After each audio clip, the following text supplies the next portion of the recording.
Welcome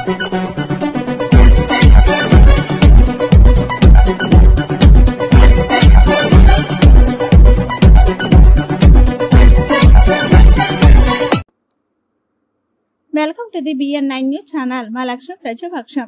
ఆసూరాపేట మండలంలో పూరీలు దగ్నం, ఆస్తి నష్టం. భద్రాద్రి కొత్తగూడెం జిల్లా ఆసూరాపేట నియోజకవర్గంలో మెరుపు కాలనీకి చెందిన పొట్టేళ్ల బొలయ్య పూరీలు ప్రమాదవశాత్తు నిప్పంటుకుని పూర్తిగా దగ్ధమైపోయాయి. ఇంట్లోని గ్యాస్ బండ పేలిపోవడంతో చుట్టుపక్కల గ్రామ ప్రజలు భయభ్రాంతులకు గురయ్యారు. గ్రామ ప్రజలు మంటలు ఆర్పలేకపోయారు. ఇంటి సామాగ్రి పూర్తిగా దగ్నం.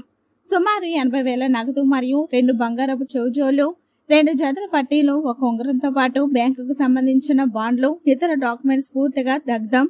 వంట సామాగ్రి దగ్ధమయ్యాయి. సమాచారం అందుకున్న ఫైర్ సిబ్బంది వచ్చి చుట్టుపక్కల ఇళ్లకు మంటలు వ్యాపించకుండా అదుపు చేశారు. బాధితులకు కట్టుబట్టలు మిగిలాయి. ప్రభుత్వ పరంగా ఆదుకోవాలని గ్రామస్తులు, మండల ప్రజలు వేడుకుంటున్నారు.